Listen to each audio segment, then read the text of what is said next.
been a while since I've unleashed a book review unto you, so I'm going to do one now. I'm not at home. I'm in Arizona, the home of a family people.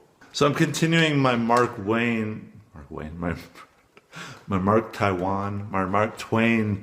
read through. I'm on the second book now, The Innocents Abroad, which is a collection of, I guess he was hired by a newspaper or something to do this travel voyage on this cruise ship to Europe and then to the Holy Land, and just kind of report back and bring that news. Because, you know, back then in the day, they would most people were not traveling abroad. This was like something for the super rich. Tourism wasn't a mainstream thing that it is now. So this is kind of, this is like almost like Gulliver's Travels. He's going to these strange lands to observe their odd customs and see them. And this is a little different too, because he wasn't rich. He was just a reporter, and he was getting paid to do this, whereas a lot of the other passengers were rich people. And, you know, travel logs that had existed before, they were done by people that could afford to do this, or maybe, you know, merchants perhaps,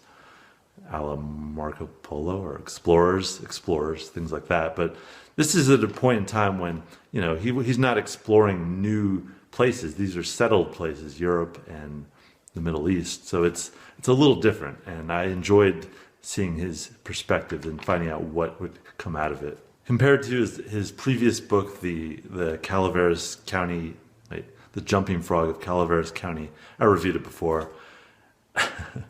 This is a lot, it's a lot longer. It's about 650 pages in the original edition. It has a lot of illustrations that are awesome. There's like 200 something illustrations, like almost every other page is a picture. A lot of them are by True Williams, the artist that would later illustrate Tom Sawyer and some of his other books. But some of the illustrations are by other people. It's not like totally clear who did what illustration. The credits are not completely clear on that point, but it's kind of clear. I keep saying clear. It's kind of obvious because True Williams tends to do the characters, the ones that look like people, whereas some of these other pictures are clearly, some illustrator took a photograph or used a photograph as reference to draw like a picture of the Parthenon, for example, and there's no people in it really. It's just to show the architecture, to show the scenes, because, you know, they did have photography when this book came out, like in, I think 1869. So, but still wasn't as widely available as it wasn't in everybody's. People didn't have the internet, obviously. So illustrated editions of books were very common, and this is like how people got their views of the world. This is why painting was such a big deal, because before photography, if you wanted to look at another country or something, you would either have to travel there yourself or, you know, find a picture of it. That was the way you did it. So illustrated, cheaper books like this, although I'm not totally clear on the price. I was reading a little about it, and I think this was kind of an unusual book that it wasn't like released in bookstores. It was released through like a subscription service where you had to like order it through these like traveling salesmen that would go door to door, town to town, and like advertise these books, a lot of other books. And what's the point? Oh, but I think the price was like, there's different editions depending on how it's bound, whether it's laced with like fake gold or leather or whatever. And I think that the cheapest edition was like $3.50, which that's a hefty amount of money. It's not like a cheap book. I have no idea what that'd be nowadays, maybe $40 or something. So not something that everybody's going to just drop, but, you know, 650 pages when you don't have TV, when you don't have radio, when you don't have anything to entertain you. This is a book that you could buy and read through again and again and again, and share with people and hand around the house. So maybe an investment of $40 and 650 pages, that's a lot of reading. So it's something that I think people did consider. Like libraries were a big deal. It's kind of like before recorded music, like a lot of people had pianos, a lot of people had libraries. It was just like something that people did to entertain themselves. You know, they had musical instruments, banjos and whatnot.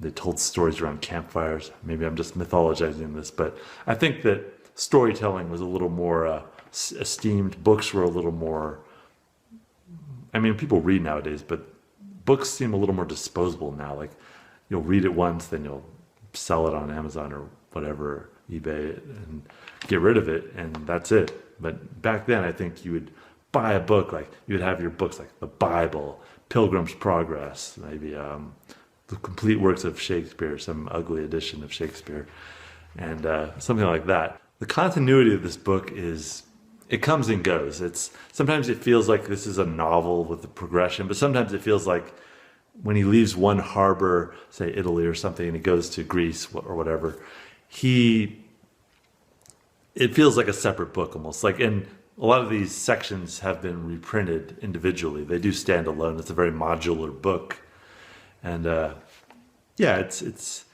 there's not a big overarching picture. It's just like the nuance of the little details that he discovers at each point. That's the point of interest, and like getting a picture of what was going on in the world when news travels so slowly and when foreign countries were very alien places. That's it's interesting to see Mark Twain's point of view on these things.